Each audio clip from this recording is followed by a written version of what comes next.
예레미야 6장을 한번 보시겠습니다. 본문 한 두 군데만 읽고 함께 기도하시겠습니다. 예레미야 6장 1060페이지입니다. 구약성경.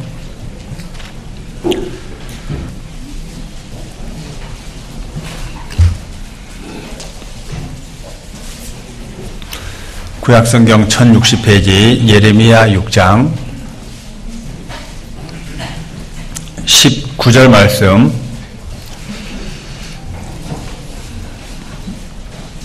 제가 읽어보겠습니다. 땅이여 들으라. 내가 이 백성에게 재앙을 내리리니 이것이 그들의 생각의 결과라. 그들이 내 말을 듣지 아니하며 내 법을 버렸음이니라. 여기 생각의 결과라. 여기에다가 줄을 한번 그어보시죠. 그리고 성경 한 군데만 더 찾아보겠습니다. 잠언 23장입니다.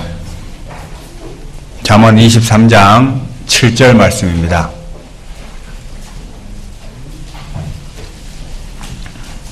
구약성경 935페이지 7절. 대저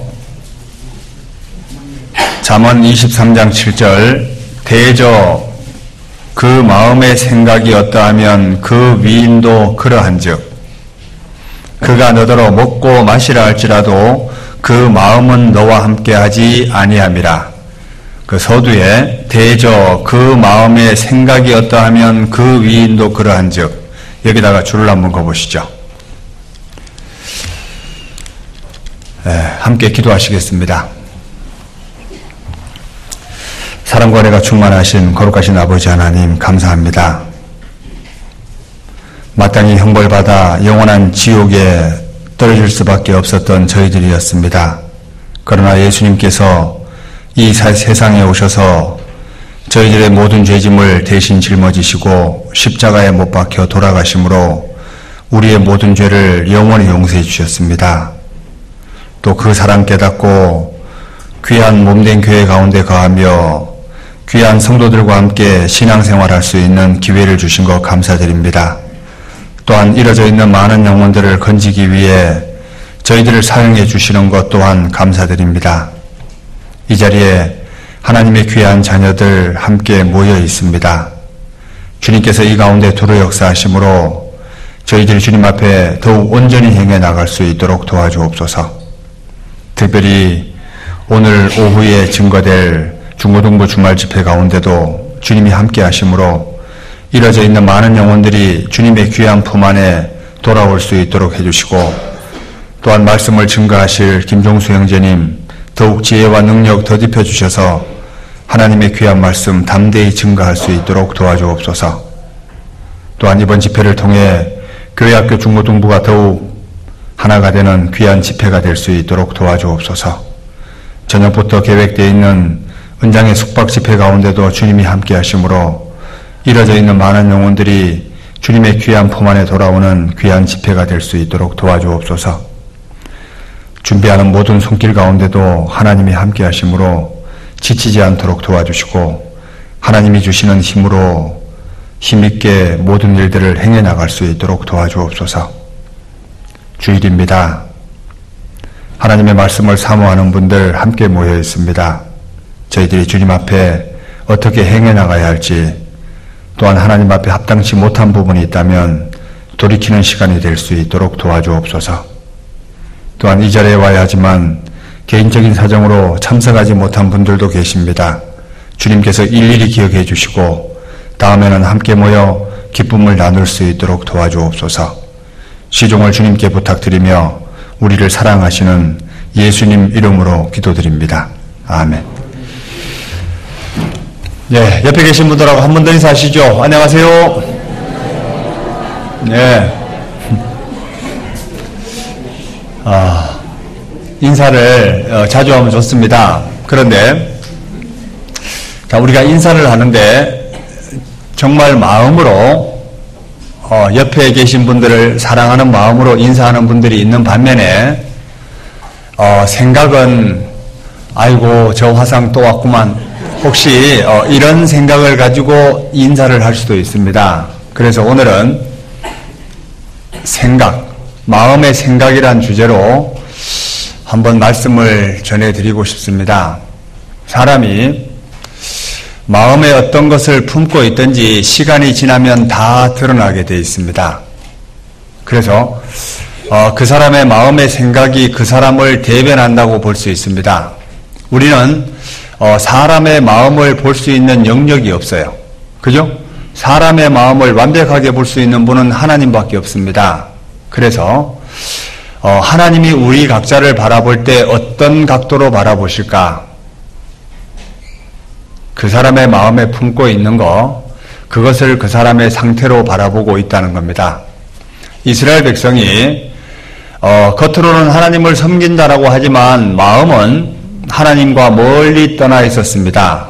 그들의 생각의 결과로 하나님 앞에 징계를 받게 되고 고통을 받게 되고 학대를 받게 됐습니다. 그래서 잠언 23장에 말하기를 대저 그 마음의 생각이 어떠하면 그 위인도 그러한즉 그 사람의 생각이 그 사람을 대변한다라고 볼 수 있습니다. 맞죠? 정말 그리스도인들 하나님 뜻 가운데 올바로 살아가고자 하는 마음이 중심 가운데 있다면 하나님이 기회를 주실까요? 안 주실까요?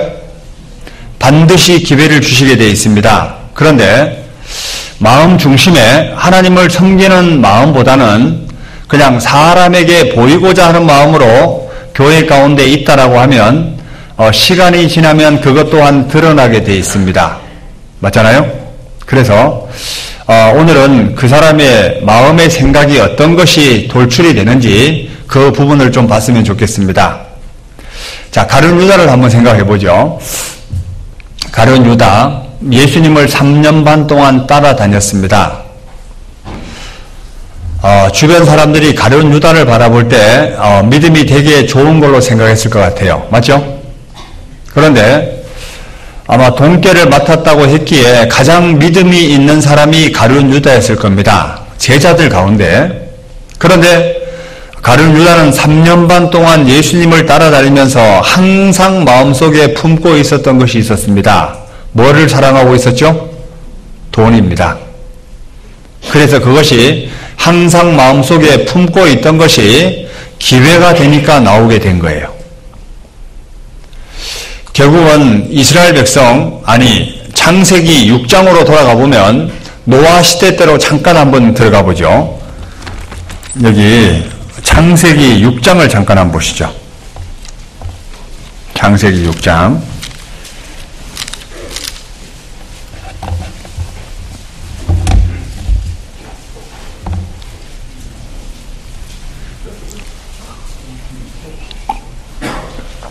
창세기 6장 5절입니다.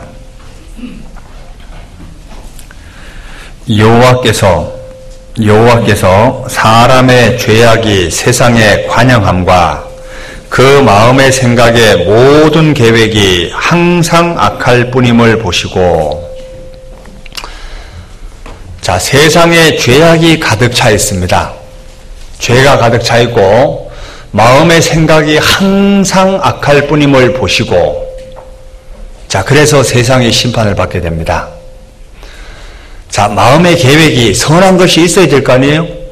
그런데 행동으로는 선하게 할지 몰라도 마음은 항상 악한 생각을 품고 있다라고 하는 것이 하나님 앞에 더 큰 죄악입니다. 맞죠? 사람이 특별히 바리새인들, 서기관들, 율법사들이 하나님 앞에 책망을 받게 된 가장 큰 요인이 뭐냐면 모든 것을 사람에게 보이고자 하여 하나니 이게 더 위선이었고 더 악한 것이었습니다.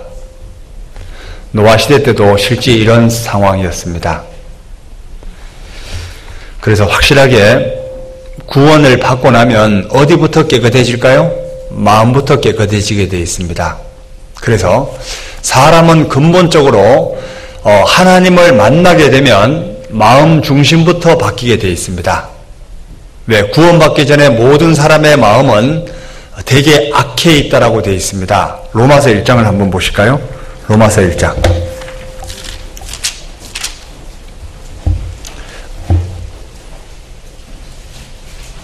로마서 1장 21절. 이 마이크 하우링이 계속 나오네요. 그죠? 이거 손을 한번 봐야 될 것 같아요, 진짜. 로마서 1장 21절입니다. 하나님을 알되 하나님으로 영화롭게도 아니하며 감사치도 아니하고 오히려 그 생각이 허망하여지며 미련한 마음이 어두워졌나니 스스로 지혜 있다 하나 우존하게 되어. 자, 구원받지 않은 사람의 마음은 이런 마음입니다. 그런데 구원받고 나면 어디부터 깨끗해지냐면 마음부터 정리가 되게 되어 있습니다. 사람을 마음으로 사랑하지 않게 되면 왠지 마음에 걸려요. 맞죠? 그래서 이 세상에서 마음이 가장 바른 사람이 누구라고 생각하세요? 거듭난 그리스도인들입니다. 그나마 세상 사람보다 마음이 깨끗하신 분이 그리스도인들이라고요. 그래서 근본적으로 구원을 받아야지 하나님이 작업을 할 수 있습니다. 구원받지 않은 사람에게 하나님이 계속적으로 이렇게 살아라, 올바로 살아라, 의롭게 살아라 이렇게 말하면 점점 사람을 위선자로 만들어갈 수밖에 없고, 근데 근본적으로 하나님의 사랑을 깨닫고 나면 마음부터 변화가 되기 때문에 그 사람의 삶은 점점 바뀌어지게 되어 있다는 겁니다. 그래서 하나님을 마음으로 섬기는 사람은 시간이 지나면 점점 드러나게 돼 있고, 실제 형식적으로 마음으로 섬기지 않는 사람은 시간이 지나면 그 죄악이 드러나게 돼 있습니다. 그래서 오늘 두 사람의 샘플을 한번 봤으면 좋겠습니다. 대표적인 예가 마태복음 14장입니다. 한번 보시죠. 마태복음 14장. 이 사람이 마태복음 14장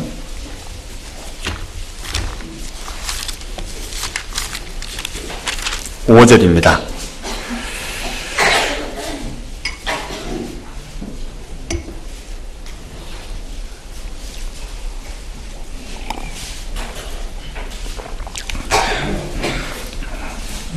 마태복음 14장 1절부터 제가 읽어볼게요.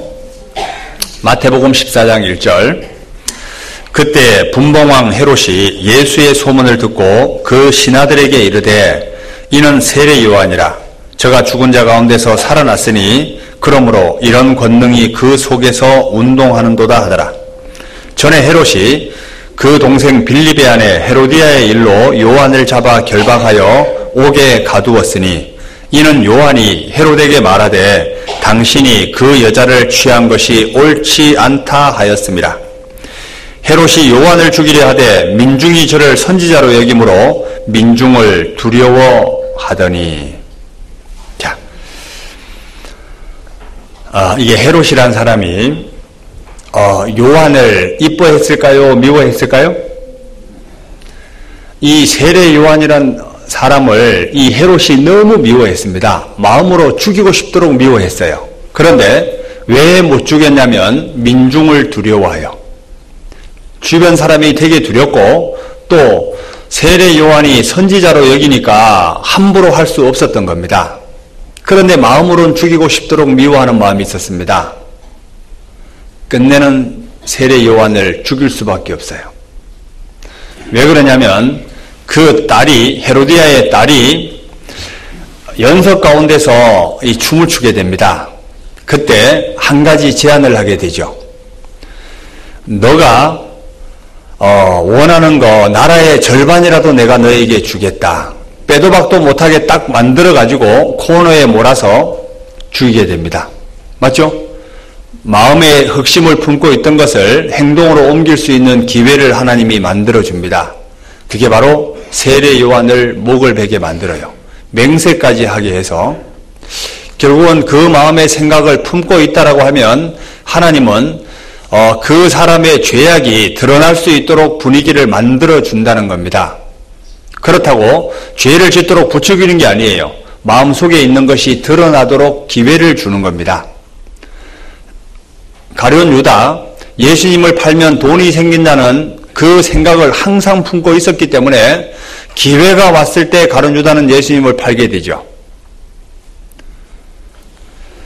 여기 한 사람을 한번 더 보게 되면 이 본문도 볼 거니까요. 계속 잡아두고 민수기 22장도 한번 보시죠. 민수기 22장. 민수기 22장 1절. 구약성경 232페이지입니다.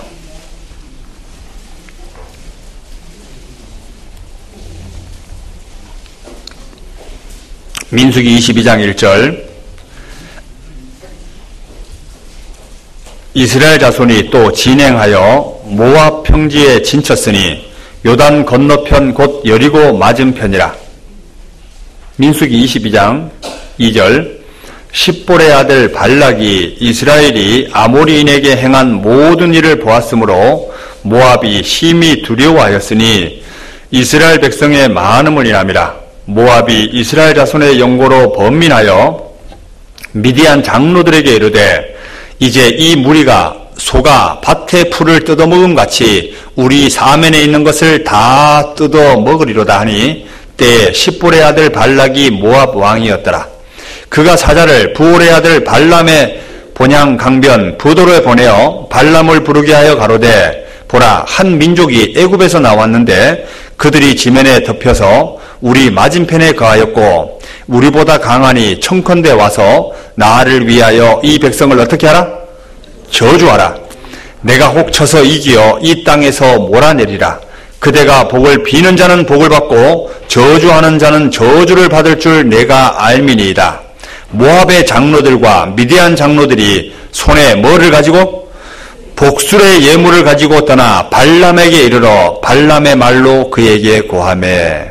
자, 실제 이 모압 왕 발락이 발람이라는 사람에게 찾아가서 뭘 부탁을 하냐면 이스라엘 백성을 저주해라, 이렇게 부탁을 합니다. 그런데 이 발람에게 다가갈 때 무엇을 가지고 가냐면 복술의 예물을 가지고 간다고 그랬어요. 이 발람이라는 사람이 누구였냐면 그 당시에 점술가였습니다. 거짓 선지자였다고요. 그런데 이 사람이 하는 내용을 보면 왠지 하나님을 믿는 사람 같아요. 하나님의 말만 듣는 사람 같이 보입니다. 그런데 내면의 깊숙이 들어가 보면 온갖 탐심이 가득하고 전혀 다른 목적을 가지고 접근한다는 것을 알 수 있습니다. 왜? 그것이 그냥 본문에서 다 드러나고 있습니다. 결국은 생각의 결과예요. 이 발람에게 발락이 어떻게 접근하냐면 이스라엘 백성을 저주해라. 이스라엘 백성을 저주해라. 그런데 내가 하나님에게 물어볼게라고 물어보면서 나는 그들을 저주할 수 없다. 하나님은 저주하지 말라고 했다. 이렇게 말합니다. 그리고 그들이 어떤 좋은 조건을 제시한다 하더라도 절대로 그들을 따라가지 마라. 하나님이 이렇게 엄한 명령을 하게 됩니다. 그런데 이 발람이란 사람이 그들이 더 귀한 것을 가지고 그 사람을 후히 접대해 주니까 이 사람의 마음이 바뀌어요. 어떻게 바뀌냐면 그들 앞에서는 아주 좋은 말은 다 해버리는데 너희들 잠깐만 기다려봐라. 내가 하나님에게 다시 한번 물어볼게. 이렇게 말합니다. 그래서 하나님이 그 마음을 알고 너 모압 왕을 따라가라. 이렇게 말합니다. 원래는 죽일 수 있었는데 나귀가 말까지 하게 해서 그를 살려줍니다. 그때 이 사람이 점술이 정말 아무것도 아니었구나. 이스라엘 백성의 점괘를 봐주는 게 이건 내 영역이 아니다. 이걸 알게 됩니다. 결국은 그런 거예요. 사람이 마음의 죄악을 품고 있다라고 하면 분명히 그것은 시간이 지나면 드러나게 돼 있다는 겁니다. 여기 밑에 한번 보시죠. 이 사람 꼭 하나님 믿는 사람 같이 보입니다. 8절. 발람이 그들에게 이르되 이 밤에 여기서 유숙하라. 여호와께서 내게 이르시는 대로 너희에게 대답하리라. 모압 귀족들이 발람에게서 유하니라. 하나님이 발람에게 임하여 가라사대 너와 함께한 이 사람들이 누구냐? 발람이 하나님께 고하되 모압 왕 십볼의 아들 발락이 내게 보낸 자라. 이르기를 보라, 애굽에서 나온 민족이 있어 지면에 덮였으니 이제 와서 나를 위하여 그들을 저주하라. 내가 혹 그들을 쳐서 몰아낼 수 있으리라 하나이다. 하나님이 발람에게 이르시되, 같이 읽어볼까요? 너는 그들과 함께 가지도 말고 그 백성을 저주하지도 말라. 그들은 복을 받은 자니라. 자, 이 말을 그대로 전합니다. 그러면 어떤 좋은 조건을 제시한다 할지라도 이 발람은 따라가면 돼요, 안 돼요? 안 되죠. 그런데 하나님이 이 발람의 마음을 완전히 읽었습니다. 요 발람 마음에 진짜 탐심이 너무 크다는 걸 하나님이 압니다. 그 밑에 보시죠. 15절. 발락이 다시 그들보다 더 높은 귀족들을 더 많이 보내매 그들이 발람에게로 나아가서 그에게 이르되 십볼의 아들 발락의 말씀에 청컨대 아무 것에도 끄리끼지 말고 내게로 오라.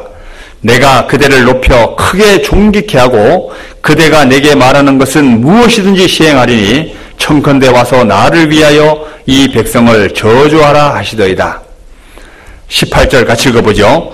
발람이 발락의 신하들에게 대답하여 가로되 발락이 그 집에 은금을 가득히 채워서 내게 줄지라도 내가 능히 여호와 내 하나님의 말씀을 어기어 덜하거나 더하지 못하겠노라.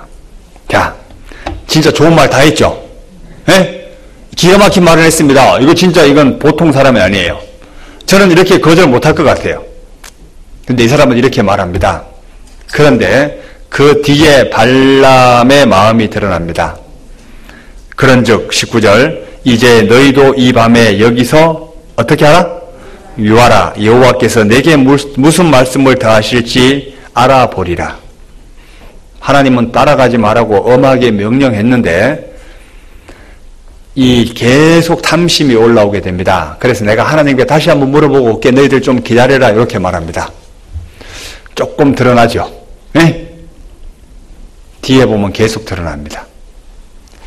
자, 그래서 나중에 나귀가 자기의 갈 길을 막는데도 끝까지 나귀에게 채찍을 때리면서까지도 가려고 합니다. 그래서 이스라엘 백성들에게 음행의 죄를 짓게 하는 장본인이 바로 이 발람이었습니다. 우리에게도 실제 그런 기질은 있는 것 같아요. 맞죠? 실제 탐심이라는 게 사람이 없을 수가 없습니다. 그런데 아무리 앞에서 좋은 것 같이 보이지만 그것이 시간이 지나면 드러난다는 겁니다. 정말 하나님이 나에게 요구하는 것은 무엇일까? 하나님은 마음으로 섬기기를 바라고 진짜 다른 영혼 건지고 싶을 때 마음으로 다가가기를 원하시는 거예요. 그게 하나님 앞에 정직입니다. 그래서 구원받고 싶어하는 분이 있다면 이런 거예요. 진짜 마음으로 돌이키는 거예요. 회개하고 복음을 믿으라라고 하는 것은 마음으로 회개입니다. 맞죠? 마음으로 돌이켜야지만이 진정하게 하나님의 사랑을 깨달을 수 있다는 겁니다. 우리 마태복음 14장을 다시 한번 돌아가 보죠. 마태복음 14장. 마태복음 14장.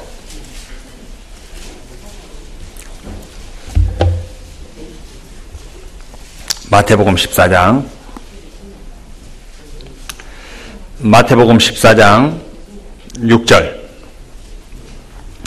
마침 헤롯의 생일을 당하여 헤로디아의 딸이 연석 가운데서 춤을 추어 헤롯을 기쁘게 하니 헤롯이 맹세로 그에게 무엇이든지 달라는 대로 주겠다 하거늘 그가 제 어미의 시킴을 듣고 가로되 세례 요한의 머리를 소반에 담아 여기서 내게 주소서 하니 왕이 근심하나 이게 왜 근심하냐면 5절을 근심합니다.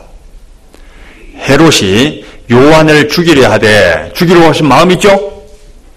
죽이려 하되 민중이 저를 선지자로 여김으로 민중을 두려워하더니 요게 헤롯을 탁 잡고 있습니다. 내가 세례 요한을 죽이게 되면 그는 선지자인데 혹시 하나님이 나에게 벌을 내리는 게 아닐까? 그리고 이스라엘 백성들이 나에게 어떻게 하는 게 아닐까? 이게 되게 두려웠습니다. 그런데 헤롯을 죽이고자 하는 마음을 계속 품고 있었기 때문에 빼도 박도 못하게 딱 코너에 몰아넣게 되어 있죠. 그리고 9절 왕이 근심하나 자기의 맹세한 것과 그 함께 앉은 사람들을 인하여 주라 명하고 사람을 보내어 요한을 옥에서 못 빼어 그 머리를 소반에 담아다가 그 여아에게 주니 그가 제 어머니에게 가져가니라. 이래서 세례 요한이 헤롯에 의해서 죽게 됩니다. 헤롯이 어디 갔을까요? 헤롯은 지옥 갔습니다. 자, 그런데 이방인이라 할지라도 하나님 뜻 가운데 올바로 살고자 하는 마음이 있다면 하나님이 기회를 주실까요? 안 주실까요? 반드시 하나님이 기회를 주십니다. 창세기 20장을 한번 보시죠. 창세기 20장.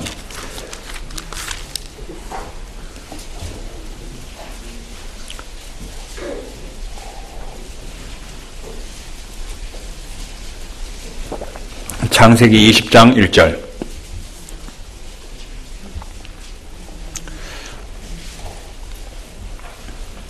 아브라함이 거기서 남방으로 이사하여, 창세기 20장 1절, 남방으로 이사하여 가데스와 술 사이 그랄에 우거하며 그 안에 사라를 자기 누이라 하였으므로 그랄 왕 아비멜렉이 보내어 사라를 취하였더니 그 밤에 하나님이 아비멜렉에게 현몽하시고 그에게 이르시되 내가 취한 이 여인을 인하여 내가 죽으리니 그가 남의 아내임이니라.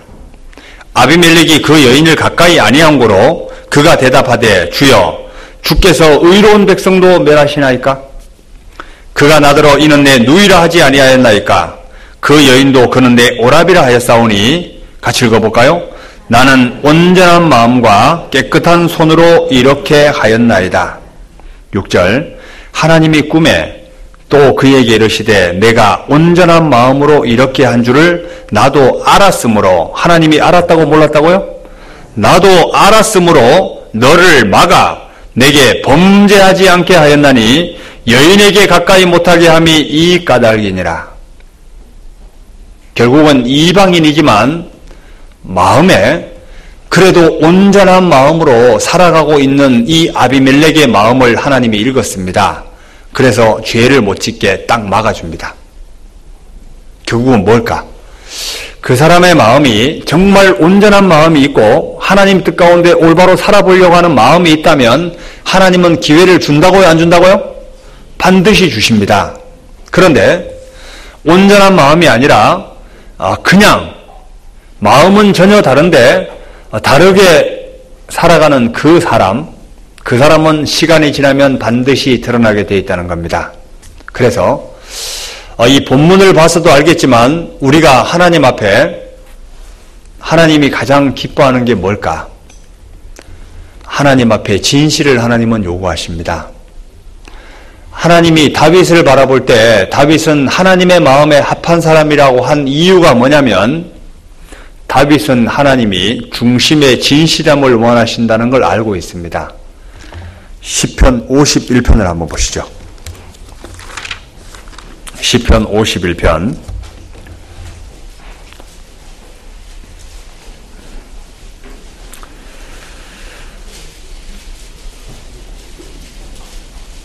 시편 51편. 이게 다윗이 죄를 짓고 난 후에 간증입니다. 시편 51편 5절. 내가 죄악 중에 출생하였으며 모친이 죄 중에 나를 잉태하였나이다. 6절. 같이 읽어볼까요? 중심의 진실함을 주께서 원하시오니 내 속의 지혜를 알게 하시리이다. 자, 중심의 진실함을 주께서 원하시오니. 하나님은 뭘 원하신다고요? 중심의 진실을 원하시는 겁니다. 그리고 특별히 이방인 가운데 구원받은 사람 고넬료란 사람은 구원을 받지 않았지만 그래도 하나님 앞에 올바로 살아보려고 애를 쓴 사람이에요. 많은 사람을 구제하기도 하고 하나님을 항상 경외하는 마음으로 하루하루의 삶을 살아가고 있습니다. 그런데 그 마음이 하나님에게 읽혀지게 돼요. 그래서 하나님이 베드로라는 사람을 청해라. 그래서 베드로가 구원 얻을 말씀을 전해주게 됩니다. 그래서 베드로가 전해주는 메시지를 듣고 고넬료가 구원을 받게 돼요. 그때 베드로가 한 가지 큰 걸 깨닫습니다. 뭐냐면 하나님이 이런 사람을 찾고 있구나, 이걸 깨달았습니다. 우리 사도행전 10장을 한번 보시죠. 이건 베드로가 깨달은 거거든요. 사도행전 10장 34절.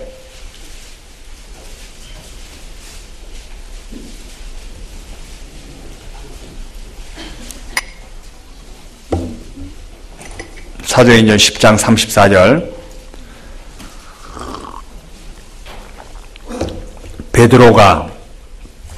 베드로가 입을 열어 가로되 내가 참으로 하나님은 사람을 외모로 취하지 아니하시고 각 나라 중 하나님을 경외하며 의를 행하는 사람은 하나님이 받으시는 줄을 깨달았도다. 이건 베드로의 엄청난 깨달음입니다. 하나님이 각 나라 중에 정말 하나님을 경외하며 의를 행하는 사람은 하나님이 받으시는 줄을 깨달았다. 지금도 찾고 있을까요? 안 찾고 있을까요? 지금도 찾고 있습니다. 저도 교회 가운데 많은 사람을 상담해보고 많은 사람을 만나보게 되잖아요. 그런데 이런 사람을 보게 됩니다. 이렇게 보면 사람이 되게 와일드해 보여요. 이게 보통 성질도 있어 보입니다. 그런데 몇 마디 얘기해 보니까 그 사람 마음속에 순수함이 있고,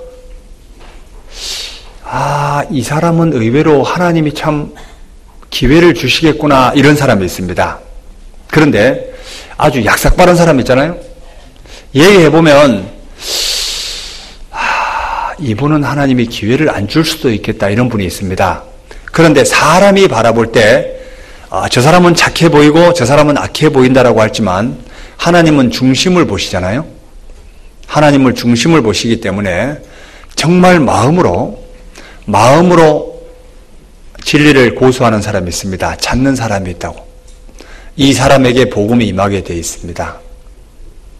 제가 예전에 한번 궁금증에 빠진 적이 있습니다. 뭐냐면 제가 사도행전 10장을 보기 전에 이순신 장군, 세종대왕 지옥 갔을까? 그래도 나라를 구한 사람인데, 그리고 그 사람들은 성경책을 한 번도 보지 못했을 건데 이 사람 정말 천국 갔을까? 이제 이런 궁금증이 많이 있었어요. 그리고 그 당시에 어떤 궁금증이 있었냐면 강원도 신기라는 지역에 보면 영자라는 애가 있었어요. 혹시 TV 본 적 있어요? 얘는 TV를 잘 안 보니까 잘 모르겠네요. TV에 그 영자라는 아이가 시골에 살고 있었는데 그 신기예요. 강원도 신기. 저희 동네에서 별로 안 떨어진 지역이었거든요. 그런데 거기엔 TV도 없습니다. 전기도 안 들어가요. 화목을 떼고 이제 아궁이에 이게 불을 떼서 이렇게 집을 데피고 이렇게 사는 사람인데, 그리고 아버지하고 딸하고 두 사람만 살아요. 근데 영자가 이 그림을 잘 그리더라고요. 근데 되게 그 인터뷰를 하는데 되게 착해 보였습니다. 그런데 세상을 즐길 수 있는 상황도 안 되고 그냥 몇 시간을 걸어서 나와서 시장에 왔다가 몇 시간을 걸어서 집에 들어갑니다. 그리고 아버지하고 단둘이서 되게 착하게 사는 느낌을 받았어요. 그걸 보고 저 영자는 성경을 어떻게 듣지? 저러다 영자가 죽음을 건너가면 천국 갈까 지옥 갈까? 되게 걱정이 됐습니다. 그런 생각 들까 안 들까요? 그것도 우리 시대에 그런 사람이 있다는 게 이해가 안 가잖아요. 그런데 제 양반들 어떻게 될까 되게 궁금했습니다. 그런데 제가 이 고넬료 보다가 그게 해결됐습니다. 하나님이 정말 사람 마음속에는 하나님을 알만한 것을 누구에게든지 심어뒀다고 되어 있잖아요. 영자 마음에도 하나님에 대해서 있겠다. 영자가 그 당시에 얼마 후에 이렇게 교회 다니는 얘기 들었거든요. 그런데 영자도 하나님은 알고 있겠구나. 그렇다면 하나님이 혹시나 누군가가 비행기 타고 가다가 선교사가 거기에 추락하게 하든지 누구를 어떤 상황으로 보내주든지, 왜 베드로를 보내준 것처럼 보내줘서라도 진리를 들을 수 있는 기회를 주겠다. 이건 내 영역이 아니라 하나님의 영역이다. 이런 생각을 딱 하고 나니까 별로 걱정이 안 되더라고요.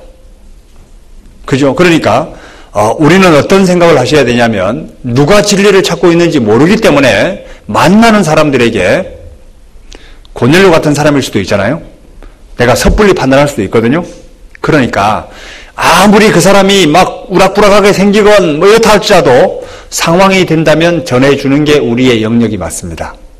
맞죠? 왜? 하나님은 그런 사람을 찾고 있거든요. 최근에 또 구원받은 형제도 그런 형제였습니다. 형제가 매일 거짓말만 시키고 이런데 실제 제가 구원받은 거 보고 깜짝 놀랐어요.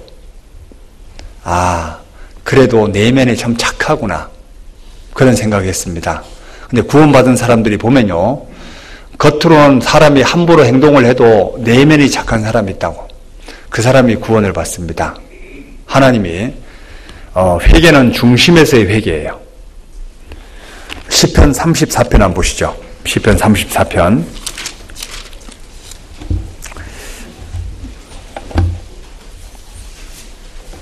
시편 34편 18절.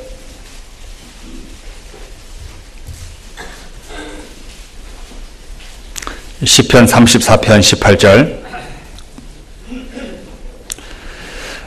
같이 읽어볼까요? 여호와는 마음이 상한 자에게 가까이 하시고 중심에 통회하는 자를 구원하시도다.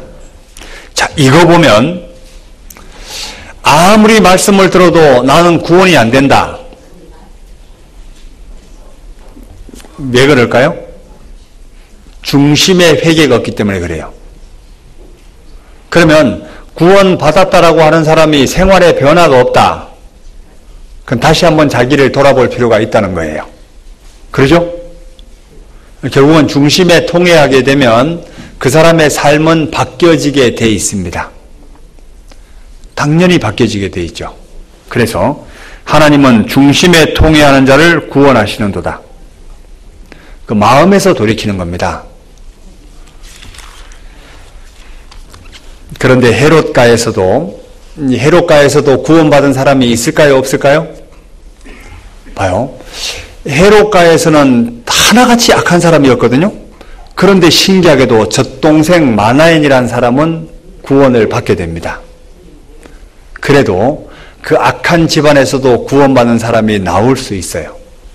그거 보면 사람은 편견을 가지고 있는 것도 잘못된 거예요. 그런데 우리가 할 수 있는 영역은 만나는 사람들에게 이 복음을 전해주는 거예요. 자, 우리 마태복음 14장 다시 한번 돌아가 보죠. 마태복음 14장. 마태복음 14장.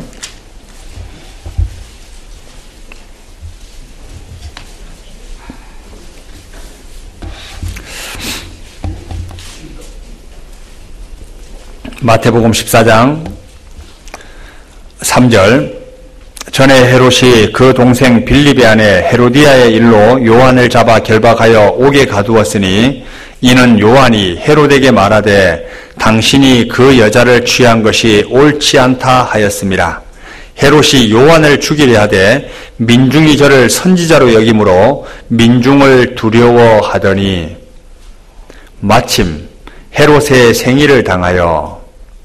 자, 이거 보면 헤롯이 요한을 죽이려 하는 그 마음 중심을 누구에게 들켰냐면 사람들에게 들킨 게 아니라 하나님에게 들켰습니다. 이것만 보게 되면 사람은 외모를 보지만 나 여호와는 어디를 보신다고요? 중심을 보시느니라. 사무엘이라는 사람이 이새의 아들 엘리압을 딱 본 순간 어떤 마음이 들었냐면요. 야, 역시 하나님이 선택한 그 사람은 용모가 준수하고 이 사람이 맞겠구나 이렇게 말하니까 하나님이 사무엘에게 이렇게 말합니다. 사람은 외모를 보지만 나 여호와는 중심을 본다. 그는 아니다. 이렇게 말합니다. 그죠? 자, 사람은 외모를 보지만 하나님은 어디를 보신다고요? 중심을 보세요. 하나님은 중심을 봅니다. 여기 요압 장군의 한번 마음을 한번 볼까요? 열왕기상을 한번 보시죠. 이 사람이 다윗 시대 때 영웅이었습니다. 열왕기상 2장에 보시면 이 요압, 열왕기상 2장 32절.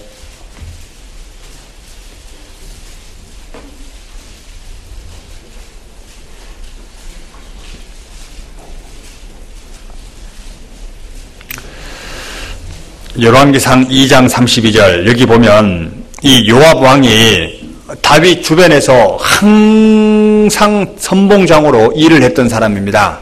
그런데 이 요압이 자기보다 의로운 사람을 딱 죽이게 됩니다.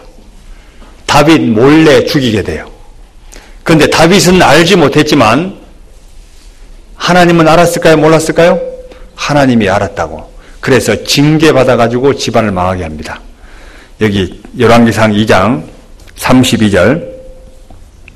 여호와께서 요압의 피를 그 머리로 돌려 보내실 것은 저가 자기보다 의롭고 선한 두 사람을 쳤음이니 곧 이스라엘 군대 장관 넬의 아들 아브넬과 유다 군대 장관 예델의 아들 아마사를 칼로 죽였습니다. 이 일을 내붙인 다윗은 어떻다니? 알지 못하셨나니 저희의 피는 영영이 요압의 머리와 그 자손의 머리로 돌아갈지라도 다윗과 그 자손과 그 집과 그 위는 여호와께로서 말미암은 평강이 영원히 있으리라. 결국은 사람은 외모를 보고 있고 나 여호와는 중심을 봅니다. 그리고 사람이 죄악을 딱 품고 있으면 그것은 하나님과 교통도 끊어질 뿐더러 하나님은 그 사람을 사용할 수 없습니다. 맞죠? 결국은 사람이 죄악을 딱 품고 행동을 하게 되면 어떤 상황이 되면 다 드러나게 되어 있습니다. 그리고 마음에 딱 품고 있는 것이 사람은 모르지만 하나님은 정확하게 알고 있습니다. 마음에 품고 있는 거 혼자만 알고 짓는 모든 죄들 하나님은 완벽하게 알고 계신다고요. 이 요압 장군, 아마 다윗은 되게 의롭고 아주 기가 막힌 사람이라고 자기 정말 밑에 칭찬받기에 마땅한 사람이었습니다.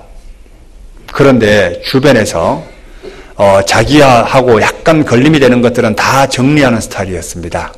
요게 하나님에게 들켰어요. 맞죠? 결국은 사람이 죄악을 품고 있으면 하나님 앞에서 딱 정리되는 게 맞습니다. 왜? 품고 있으면 드러나게 되어 있습니다. 그러니까 품고 있는 것 자체가 너무 하나님 앞에 악한 거예요. 그잖아요? 이 아벨이란 사람이 아벨과 가인이 있을 때 가인이 아벨을 죽이게 된 배경이 뭐냐면 이 분입니다. 질투 때문에 그런 거 맞죠? 그런데 이 가인이 아벨을 죽이고자 하는 마음이 딱 올라오고 분이 딱 올라오니까 하나님이 가인에게 이렇게 말합니다. 창세기 4장을 보시죠. 여기 보면 죄악을 품고 있는 것을 하나님이 엄청나게 큰 죄로 보고 있잖아요. 창세기 4장 4절.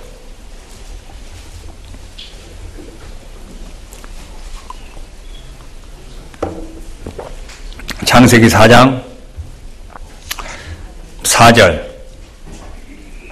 아벨은 자기도 양의 첫 새끼와 그 기름으로 드렸더니 여호와께서 아벨과 그 제물은 연락하셨으나 가인과 그 제물은 연락하지 아니하신지라. 가인이 심히 분하여 안색이 변하니 여호와께서 가인에게 이르시되 내가 분하여함은 어찌미뇨 안색이 변함은 어찌미뇨 내가 선을 행하면 어찌 낯을 들지 못하겠느냐 선을 행치 아니하면 죄가 문에 엎드리느니라. 죄의 소원은 내게 있으나 너가 아벨을 죽이고자 하는 마음이 있다. 근데 너 죄를 다스리라. 죽이지 마라. 이렇게 말합니다. 그런데 가인이 죄를 다스리지 못하고 이것이 행동으로 드러나게 됩니다. 결국은 품고 있는 것이 마음에 자리 잡게 되면 반드시 드러나게 돼 있죠. 맞죠? 이게 결과입니다. 그러니까 자, 우리가 한번 각자의 삶을 한번 돌아보죠. 우리 마음 속에 죄악이라는 것을 계속 품고 있으면 이것은 시간이 지나면 드러나게 돼 있습니다. 그렇다면 하나님이 나를 사용하게 하고 하나님 뜻 가운데 하나님의 역사를 보고 싶고 정말 주변 사람을 건지고 싶은 마음이 있다라고 하면 중심의 죄악을 제해버려야 되는 게 맞습니다. 중심에서 혹시 하나님 앞에 합당치 못한 부분이 있다면 이걸 놓고 하나님 앞에 기도하셔야 돼요. 그죠? 중심에서 제해버려야 돼요. 이런 사람이 정말 확실하게 구원을 받을 수 있고 또한 구원받은 사람이 하나님 앞에 쓰임받기 위해서는 중심에서 하나님 앞에 진짜 돌이키는 게 중요한 겁니다. 그 사람을 하나님이 다시 사용할 수 있어요. 그잖아요? 히브리서 10장을 한번 보시죠. 히브리서 10장 22절입니다.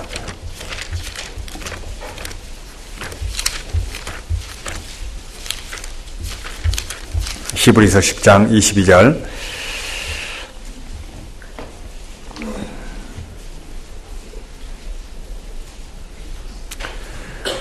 우리가 10장 22절 우리가 마음의 뿌림을 받아 양심의 악을 깨닫고 먼저 뭐냐면 양심의 악을 깨닫고 몸을 맑은 물로 씻었으니 참 마음과 온전한 믿음으로 하나님께 나아가자. 결국은 내가 이런 부분이 하나님 앞에 합당치 않구나 이걸 깨닫고 진짜 돌이키는 마음으로 하나님에게 나아가는 거예요. 이렇게 할 때 하나님이 다시 한번 하나님과의 교통이 이루어지게 되고 하나님은 그 사람을 사용하게 되어 있습니다. 그래서 돌이키는 것은 중심에서 돌이키는 거예요. 그잖아요? 그래서 다윗이란 사람이 정말 하나님 앞에 올바로 살아가려고 하는 이유가 뭐였냐면 진짜 다윗은 마음으로 하나님을 섬기고 싶었던 마음이 있습니다. 그래서 혹시 자기가 죄 가운데 있다라고 하면 죄를 계속 고의적으로 짓게 되면 하나님이 자기를 사용하지 않을까 봐 이게 참 두려웠던 것 같아요. 그래서 시편 19편에 아주 유명한 얘기를 하거든요. 죄가 사람을 주장할 수 있으니까 죄가 자기를 주장하지 못하게 좀 도와달라고 그렇게 기도합니다. 시편 19편 한번 보시죠. 시편 19편. 이건 다윗의 간증이거든요. 시편 19편 12절.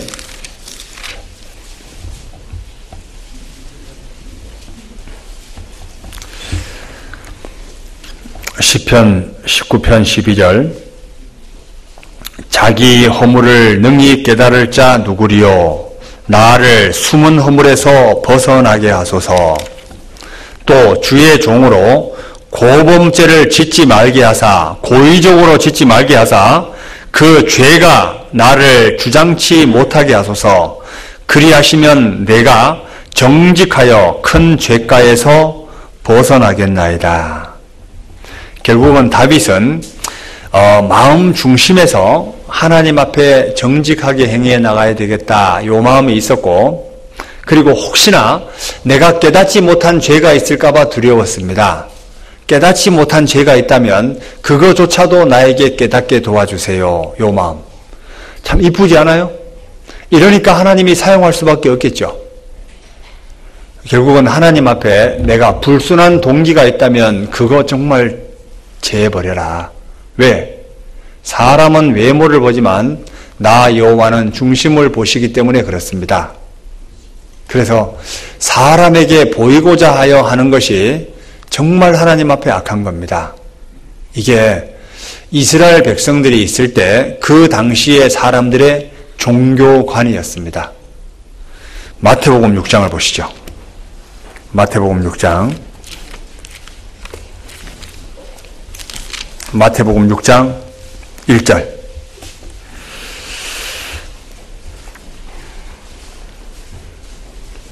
마태복음 6장 1절. 여기 사람에게 보이려고, 여기 줄 한번 그어보죠. 사람에게 보이려고 그들 앞에서 너희 의를 행치 않도록 주의하라. 그렇지 아니하면 하늘에 계신 너희 아버지께 상을 얻지 못하느니라. 그러므로 구제할 때 외식하는 자가, 이 외식하는 자가 이게 원문에 뭐라고 되어 있냐면 연기하다 이렇게 되어 있습니다. 결국은 외식한다는 것 자체가 연기하고 있는 겁니다. 마음은 전혀 아닌데 말 그대로 연극을 하고 있는 거예요. 외식하는 자가 사람에게 영광을 얻으려고 회당과 거리에서 하는 것 같이 너희 앞에 나팔을 불지 말라. 진실로 너희에게 이르노니 저희는 자기 상을 이미 받았느니라. 5절. 또 너희가 기도할 때 외식하는 자와 같이 되지 말라. 연기하지 마라. 이 말이거든요.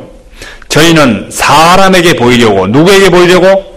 사람에게 보이려고 회당과 큰 거리 여기에 서서 기도하기를 좋아하느니라. 내가 진실로 너희에게 이르노니 저희는 자기 상을 이미 받았느니라. 하나님께 받을 게 있다고요? 없다고요? 없다. 그래서 너희는 기도할 때 내 골방에 들어가 문을 닫고 은밀한 중에 계신 내 아버지께 기도하라. 은밀한 중에 보시는 내 아버지께서 갚으시리라. 결국은 사람의 마음에 있는 불순한 동기 자체를 하나님 앞에 제해버려라. 요걸 얘기합니다. 그래서 신앙생활은 누구 앞에서? 하나님 앞에서 하는 겁니다. 그리고 실제 금식할 때도 어떻게 금식하라고 되어 있냐면 금식하고 있는 것을 다른 사람에게 알리라고 알리지 말라고요? 알리지 말라고 그랬습니다. 금식을 만약에 하게 되면 더 얼굴에 기름을 바르라 그랬습니다. 왜 그러냐면 은밀한 중에 계신 하나님이 갚아주기 때문에 금식할 때도 이렇게 하래요. 봐봐요. 밑에 16절. 금식할 때 너희는 외식하는 자들과 같이 슬픈 기색을 내지 말라. 저희는 금식하는 것을 누구에게 보이려고? 사람에게 보이려고 얼굴을 흉하게 하느니라. 진실로 너희에게 이르노니 저희는 자기 상을 이미 받았느니라. 자, 세상에 금식하는 사람이 이렇게 금식합니다. 배고파 죽겠어요. 내가 하나님 앞에 어떤 금식 기도를 하고 있다고 이렇게 하면 사람들이 야, 제 양반 믿음 대단하다 이렇게 생각하죠? 하나님이 열 받을까 안 받을까? 이거 하나님이 열받게 하는 거라고. 금식할 때 주변 사람들은 금식하는지 전혀 모르게 하래요. 그래서 더 반들반들하게 하랍니다. 밑에 되어 있죠? 17절. 너는 금식할 때 머리에 기름을 바르고 어떻게 하라? 얼굴을 씻으라. 이는 금식하는 자로 사람에게 보이지 않고 오직 은밀한 중에 계신 내 아버지께 보이게 하려고 함이라. 은밀한 중에 보시는 내 아버지께서 갚으시랴. 그리고 마태복음 6장에요. 또 용서에 대한 부분도 있는데 용서도 너 마음으로 용서해라. 사람이 정말 미워하는 사람이 있다라고 하면 정말 마음으로 용서해라. 마음으로 용서해야 된다. 그냥 앞에서 용서할게 이러고 속으로 칼을 갈지 말고요. 마음으로 용서하라고요. 그렇게 해야지 하나님이 갚아주신다. 결국은 하나님 앞에 불순한 동기 자체를 제해버리라는 거죠. 그리고 신앙생활은 누구와 함께 하는 거냐면 주를 깨끗한 마음으로 부르는 자들과 함께. 주를 깨끗한 마음으로 부른다는 이야기는 마음에 불순한 것조차도 하나님 앞에 기도하고 아뢰일 수 있는 사람들. 그 사람들이 누구냐면 바로 그리스도인들입니다. 맞죠? 기도할 때 보면 이게 불순한 것이 있으면 생각이 나요, 안 나요? 생각이 나잖아요. 불순한 것이 막 이렇게 올라오면 왠지 하나님에게 미안하고 죄송하고 그러죠? 별로 안 미안한 것 같아요. 신기하게도 그렇다고요. 참, 오늘 좀 새로운 분이 오셔가지고 참 감사한 것도 있는데요. 근데 실제 이 자리에 앉아 있는 것 자체가 되게 감사한 마음이 듭니다. 이게 보통 용기 가지고 오기 쉽지 않거든요.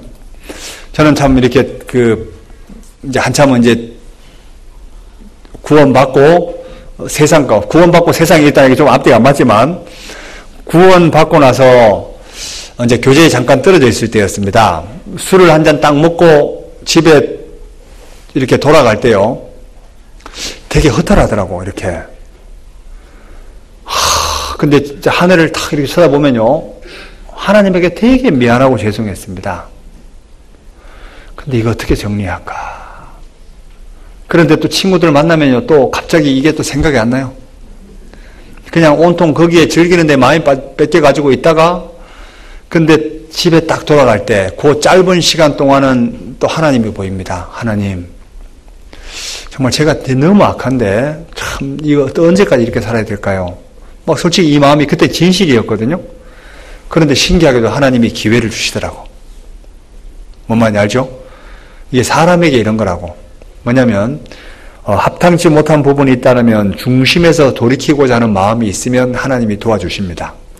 그런데 중심에서 돌이키고자 하는 마음이 없으면 하나님이 안 도와준다고요. 담배를 피울 때도 비슷한 상황이었거든요. 담배를 피우고 있는데 이거 진짜 미쳐버리겠어요. 담배 끊는 게 진짜 죽는 것보다 더 괴로웠습니다. 이게 안 되는데 내 의지로 도저히 안 돼요. 막 미쳐버리겠어요. 그런데 기도도 정말 많이 했거든요. 기도도 많이 하고 정리하려고 하는데 이게 도저히 안 돼. 어떻게 할까? 그런데 그 마음을 하나님이 읽었던 것 같아요. 그런데 하나님이 정말 기회를 주시더라고. 결국은 마음의 그 동기가 진짜 마음의 동기가 하나님 앞에 올바로 살아보고자 하는 마음의 동기로 접근을 하게 되면 반드시 하나님이 도와주신다고요. 그런데 그 마음의 동기가 불순한 사람이 있다고요. 마음의 동기가 불순한 사람은 아무리 주변 사람이 보기에 좋게 보인다 할지라도 하나님의 기회를 안 준다고요. 그래서 중요한 것은 진짜 마음의 동기가 어떤 마음을 가지고 내가 이 자리에 앉아있냐. 진짜 돌이키고자 하는 마음이 이 자리에 계시다면요. 그분은 감사하셔야 돼요. 분명히 하나님이 기회를 주신다고요. 그래서 주를 깨끗한 마음으로 부르는 자들과 함께 그거 정말 함께 해줄 테니까 정말 이겨봐라 이 말입니다. 우리 디모데 후서를 한번 볼까요? 2장 한번 보시죠. 디모데 후서 2장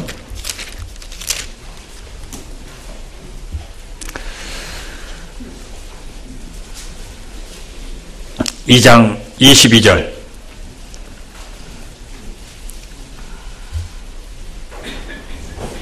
디모데후서 2장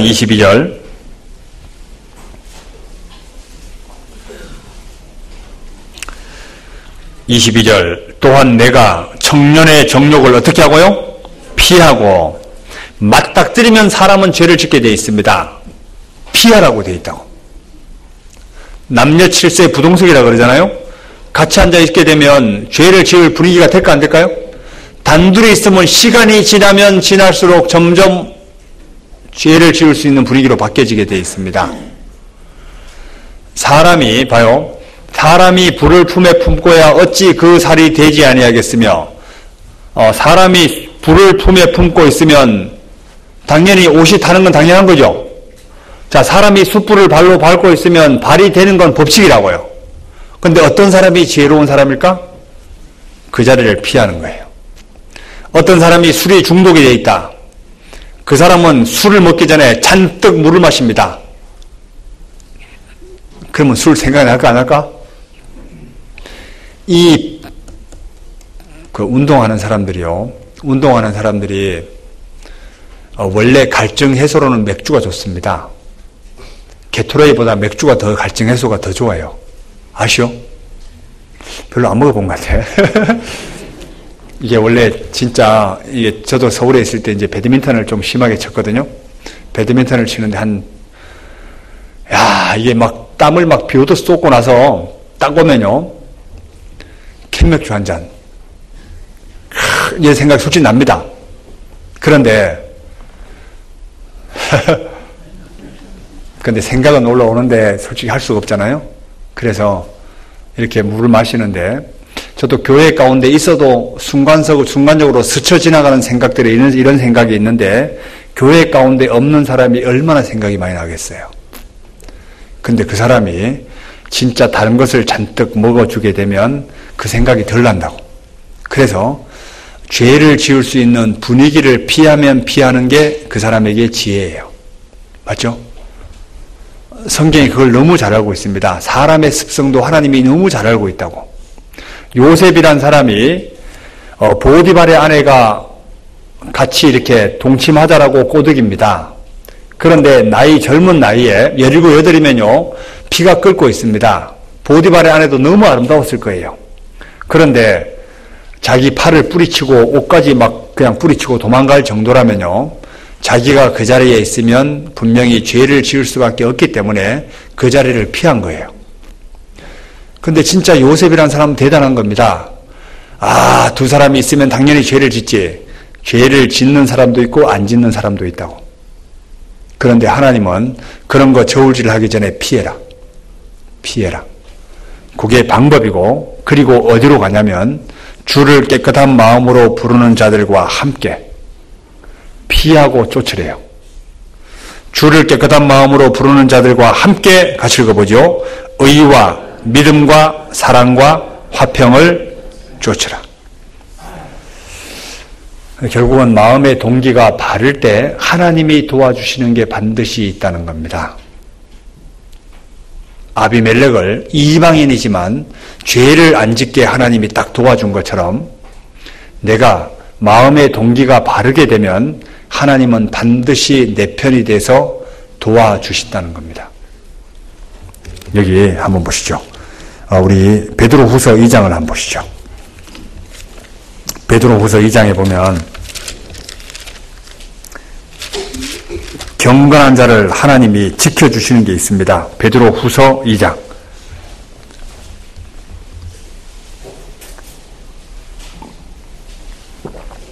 베드로후서 2장 9절입니다.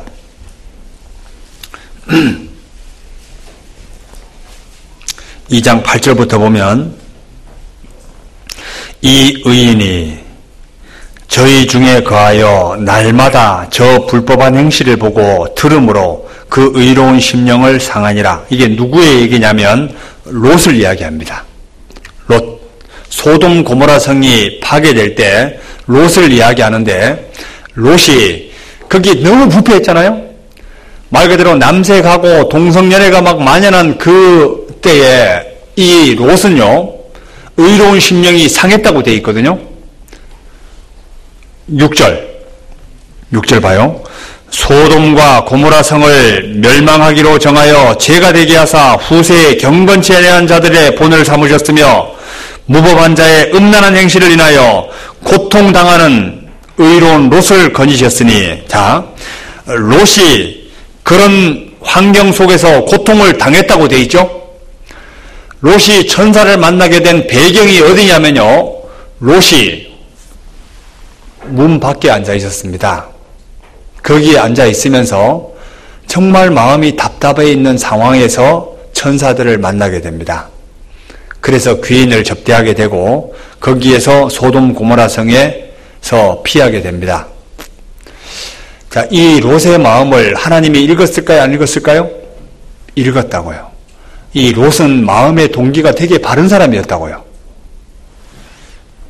그 밑에 9절, 주께서 경건한 자는 시험에서 어떻게 하시고 건지시고 불의한 자는 형벌 아래에 두어 심판날까지 지키시며 육체를 따라 더러운 정욕 가운데서 행하며 주관하는 일을 멸시하는 자들에게 특별히 형벌하실 줄을 아시느니라. 결국은 경건한 자는 하나님이 시험에서 건지신다고 되어 있습니다. 그래서 그 사람의 마음의 동기가 어떤 거냐?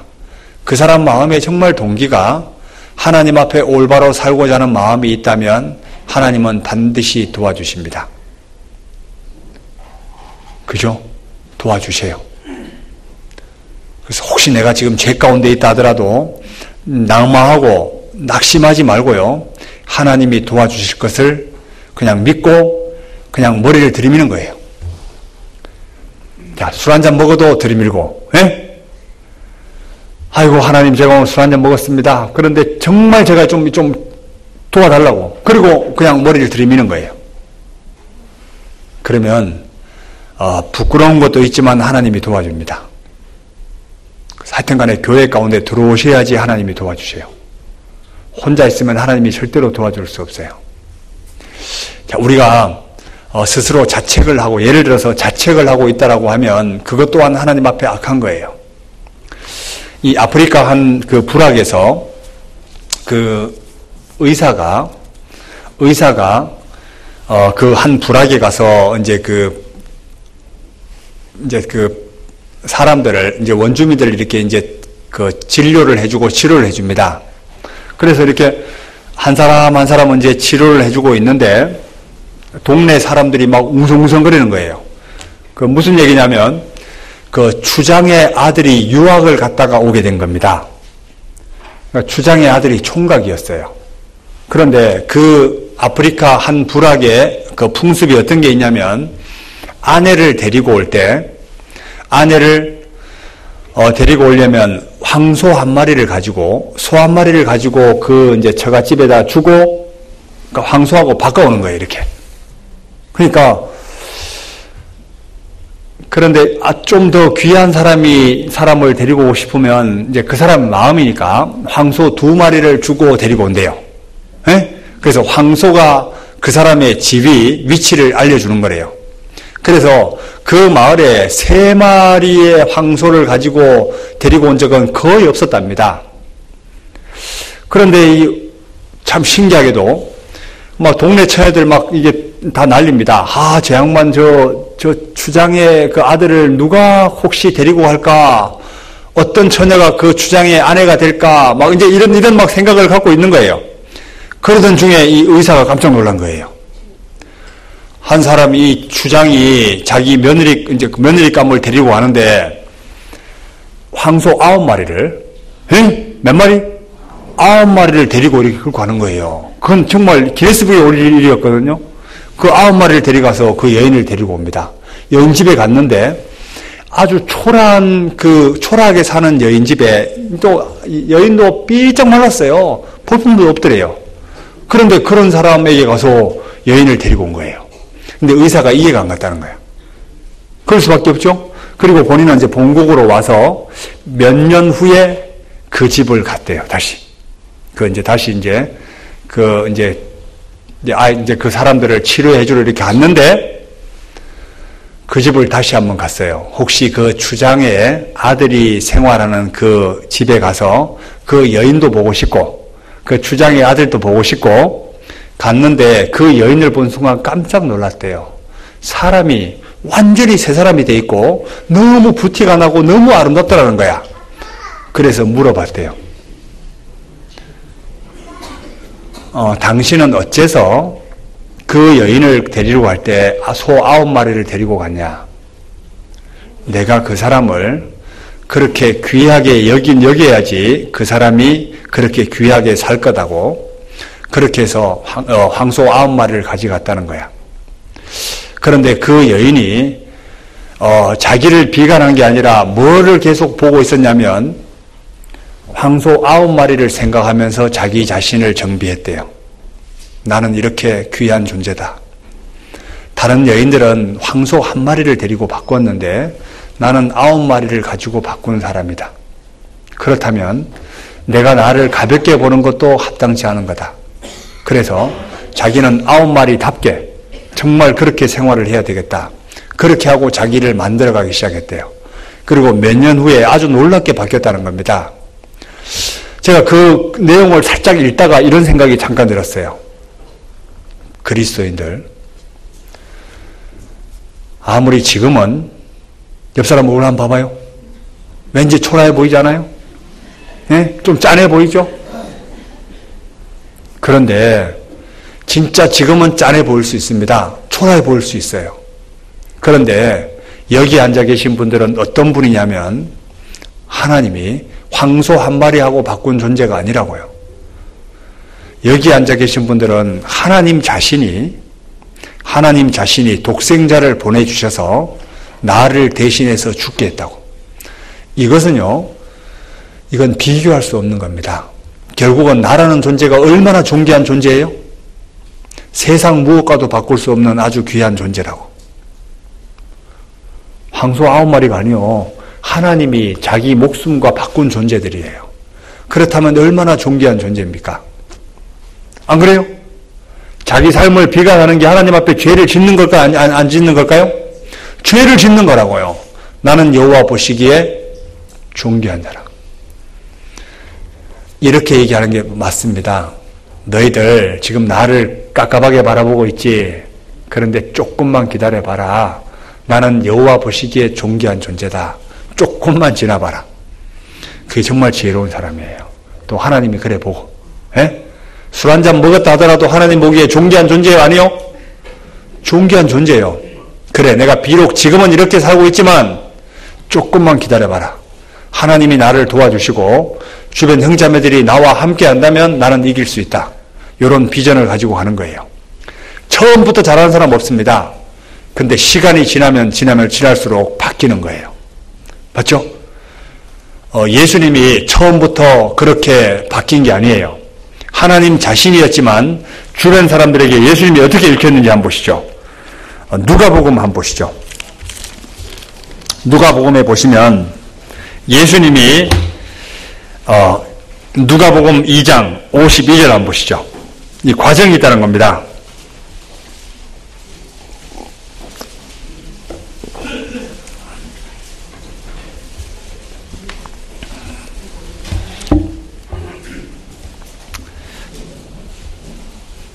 누가복음 2장 52절.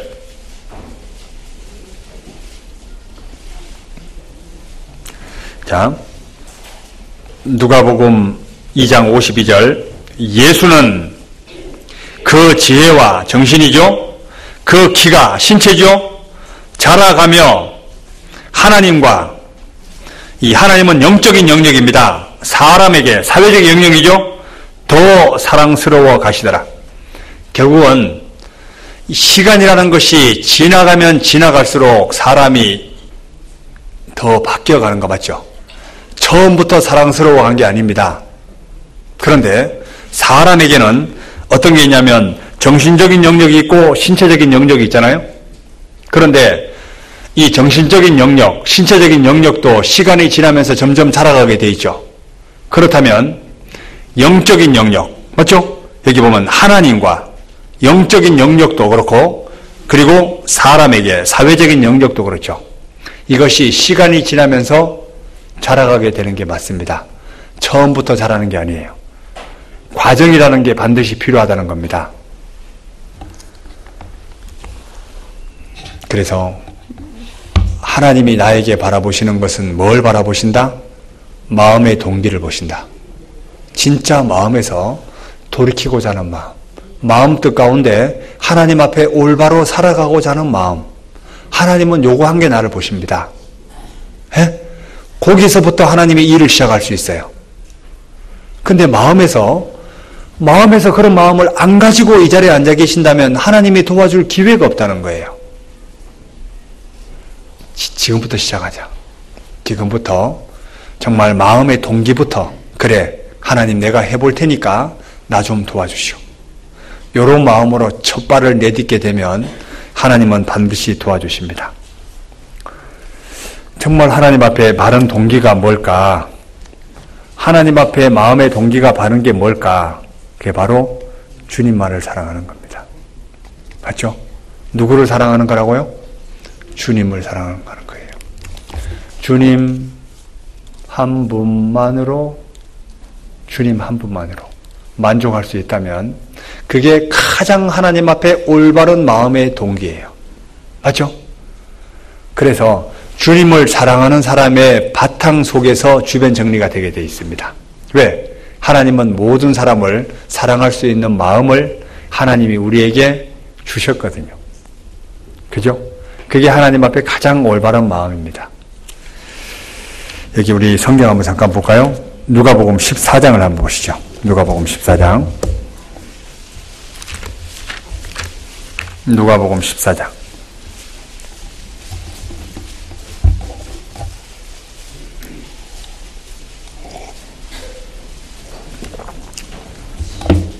누가복음 14장 25절.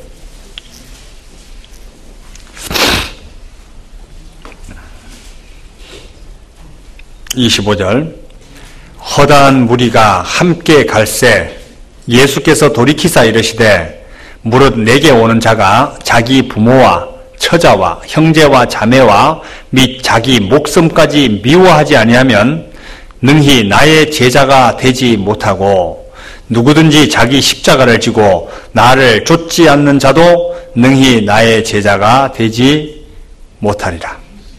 자, 가장 마음 상태가 하나님 앞에 바른 게 뭐냐면 바로 이겁니다.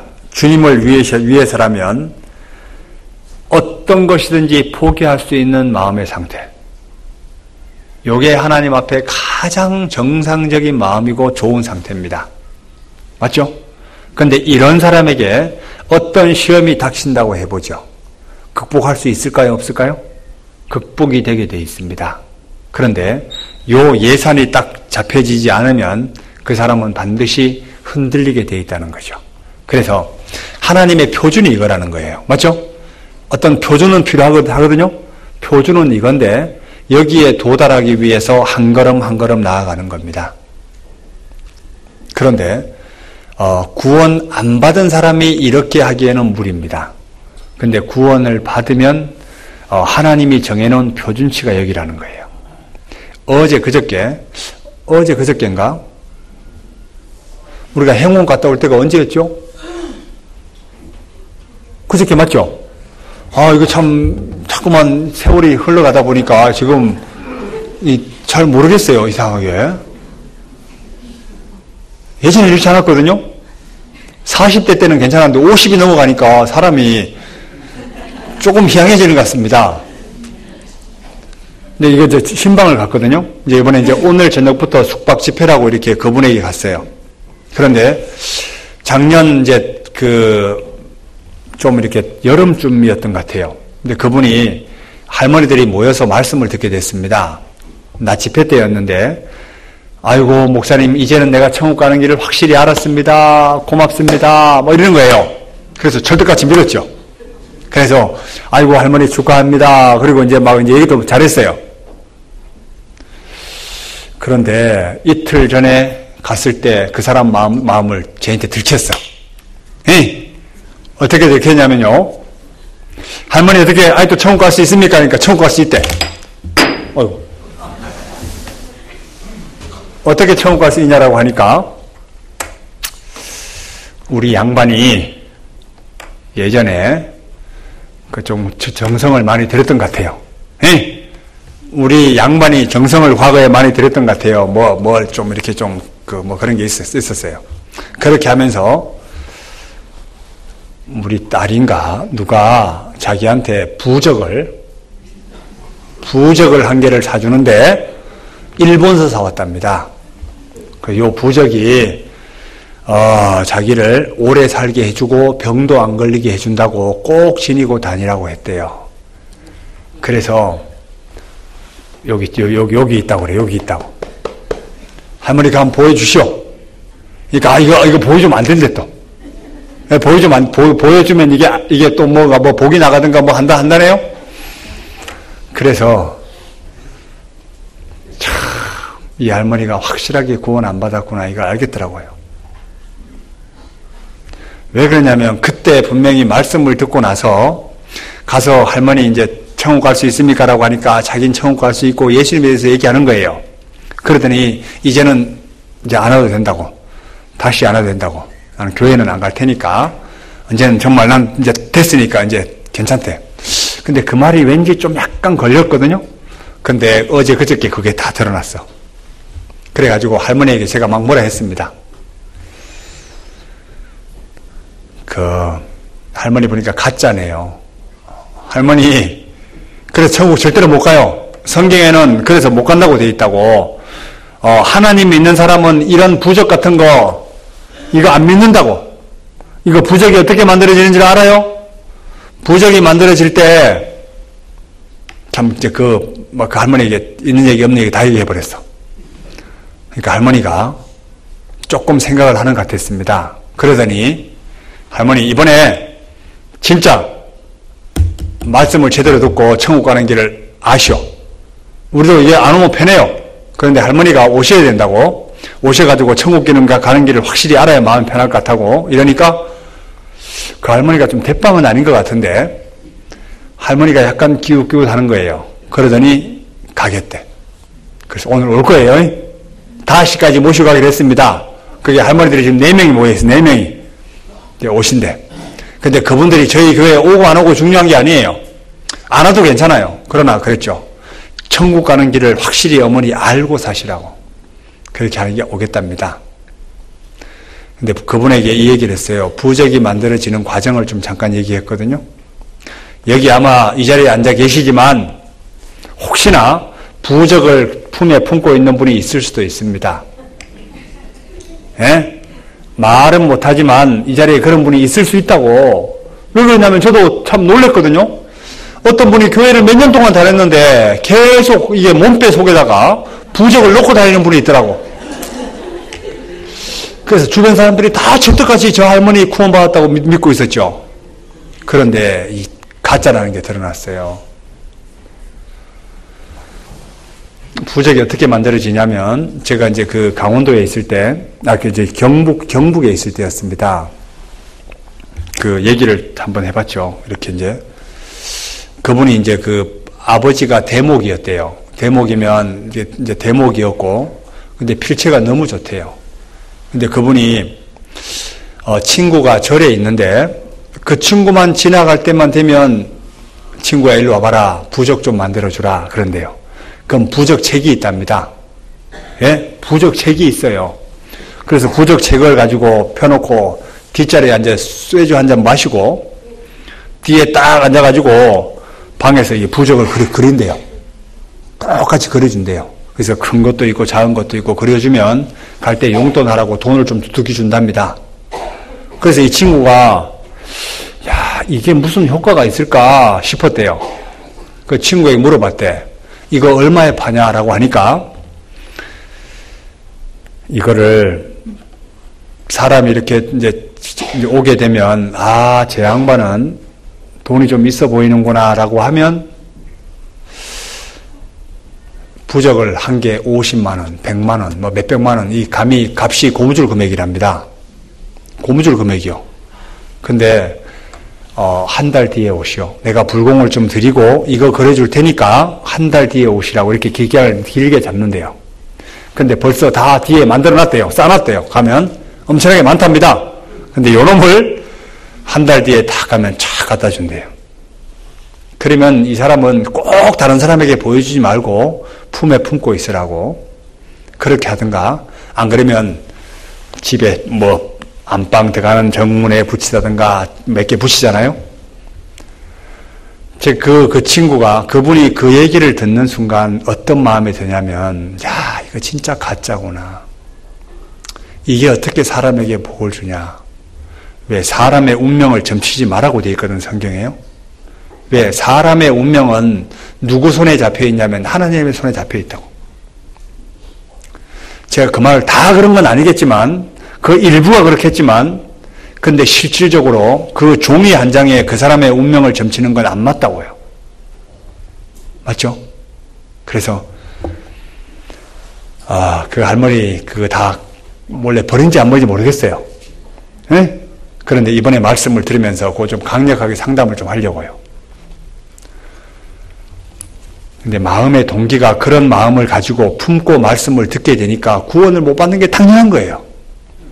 그래서 말씀을 들을 때는 어떤 마음으로 말씀을 들으셔야 되냐면요. 회개는 마음에서 회개입니다. 제가 어른들 집에 이렇게 가보니까 하나님 앞에 합당치 않은 믿음을 가지고 있는 분도 많이 좀 보이더라고요. 그래서 진짜 이번에 말씀을 들으실 때 어차피 교회에 다니는 거 중요합니다. 그러나 확실하게 천국 가는 길을 알고 다니는 건 더 중요한 거잖아요. 어떤 사람이 불쌍한 사람이냐면 교회를 열심히 다녔는데 하나님이 내가 너를 도무지 모르겠다. 억울하지 않아요? 그게 억울하다고. 여기 마가복음 1장을 한번 보시죠. 마가복음 1장. 마가복음 1장 15절입니다.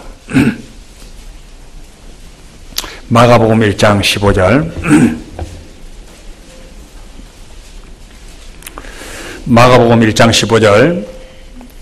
때가 찼고 하나님의 나라가 가까웠으니, 같이 읽어볼까요? 회개하고 복음을 믿으라 하시니라. 자, 요 회개하고 복음을 믿으라. 요 회개가 무슨 회개일까?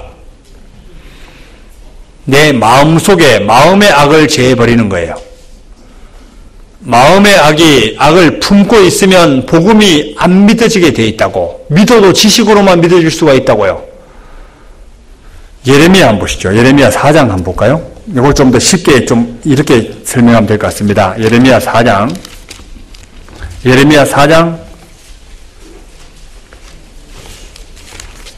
14절. 예레미야 4장 14절.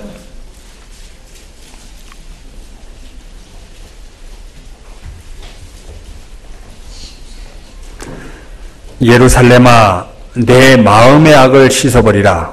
무슨 악을 씻어버리라? 마음의 악을 씻어버리라. 그리하면 구원을 얻으리라.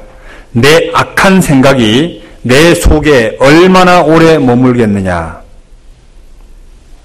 결국은 하나님은 마음 중심을 보시는 게 맞아요. 마음에 악한 생각이 얼마나 머물러 있냐. 너 마음에 그런 악한 생각을 가지고 있는데 어떻게 너를 구원할 수 있겠냐. 근데 마음의 악을 제해버려라. 그러면 구원을 얻을 것이다. 결국은 마음에서 돌이키고자 하는 마음입니다. 맞죠? 그래서 자식들이 교회에 가라고 해서 가는 게 아니라 진짜 마음에서 하나님만 섬기겠습니다. 하나님만이 유일신입니다. 그래서 이제는 내 나머지 여생을 하나님 뜻 가운데 살아볼 거니까 나 좀 도와주십시오. 요 마음. 요 마음의 동기가 있을 때 하나님은 되게 기쁘게 받아주십니다. 그죠? 그래서 마음의 동기가 악하게 되면 하나님이 도와줄 수가 없어요. 그래서 마음의 동기가 선하게 되면 반드시 하나님이 도와주십니다. 그래서 자, 봐요. 자, 헤롯이라는 사람도 그랬습니다. 마음의 동기가 악하니까 그 악한 것이 시간이 지나면 지날수록 그 악한 것이 드러날 수 있도록 하나님이 기회를 줍니다. 그래서 코너에 몰아놓고 어쩔 수 없이 그 행동으로 옮기게 됐죠. 자, 거기다가 가룟 유다, 예수님을 3년 반 동안 따라다녔지만 가룟 유다 마음속에는 항상 그 악한 마음을 품고 있었기 때문에 그것이 행동으로 드러나게 됐죠. 발람이라는 사람도 비슷한 케이스였죠.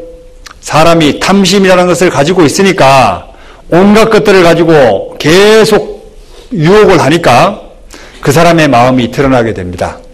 아마 그때 그 발락이란, 모압 왕 발락이란 사람이 예물을 그냥 가볍게 줬다라면요, 그냥 뒤도 안 돌아봤을 것 같아요. 맞죠? 그런데 예물을 상당히 더 값진 것을 가지고 주고 부추기니까 그 생각이 딱 드러나게 되죠. 결국은 악한 생각은 내 속에 어떤 마음을, 어떤 의도를 품고 있냐에 따라서 그것이 다 드러나게 되어 있다는 겁니다. 그래서 신앙생활은 마음이 하나님 앞에 얼마나 바르게 하냐, 하나님 뜻 가운데 얼마나 바르게 살고자 하는 마음으로 접근하냐 안 하냐에 따라서 신앙의 승패는 갈라지게 되어 있습니다. 그래서 오늘은 마음에 대해서 잠깐 봤는데요. 오늘 저녁부터 2박 3일 동안 은장의 집회가 있어요. 그때 정 이렇게 바쁘신 분이 아니면 함께 좀 참여해도 좋을 것 같습니다. 그래서 미리 좀 주무시고 좀 쉬셨다가요. 그리고 저녁에 이제 이기로 목사님이 오시는데 예전에 안강교회에 계셨습니다. 혹시 안강이 어딘지 모르죠? 그 무기 공장이 있는 곳이에요. 무기. 예?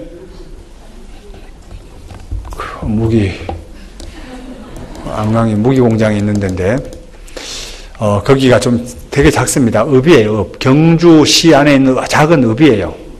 거기에서 이제 계시다가 오셨는데, 되게 은장의 분들이 이해하기 쉽게 말씀을 잘 전하십니다. 그래서, 말씀을 잘 들으시게 되면 누구든지 공감을 하게 돼 있어요. 그런데 다시 한번 부탁을 드릴게요. 마음에, 정말 마음으로 말씀을 좀 들었으면 좋겠습니다. 그리고 마음에서 정말 돌이키고자 하는 마음으로 이제 하나님이 원하시는 방향으로 살아볼 테니까 나 좀 도와주세요. 이런 마음으로 말씀을 듣게 되면 분명히 하나님이 도와주실 것 같아요. 그래서 오늘은 마음에 대해서 잠깐 한번 생각을 해보게 됐습니다. 우리 찬송 한 곡 하시죠. 찬송가 460장입니다. 같이 기도하고 마치겠습니다. 사랑과 은혜가 충만하신 거룩하신 아버지 하나님 감사합니다. 저희들에게 영원한 천국에 들어갈 수 있는 복스러운 소망 주시고 몸된 교회 가운데 거하며 신앙생활할 수 있는 기회를 주신 것 감사드립니다. 저희들 주님 앞에 갈 때까지 하나님의 자녀로 부끄러움 없이 살아갈 수 있도록 도와주시고 하나님이 저에게 맡기신 귀한 일들 더욱 잘 감당하며 살아갈 수 있도록 도와주옵소서. 오후에 계획되어 있는 중고등부 집회 또 은장의 숙박 집회 가운데 함께 하심으로 이뤄져 있는 많은 영혼들이 주님 앞에 돌아오는 귀한 집회들로 주님께서 함께해 주옵소서. 이후의 시간도 주님께 부탁드립니다. 우리를 사랑하시는 예수님 이름으로 기도드립니다. 아멘.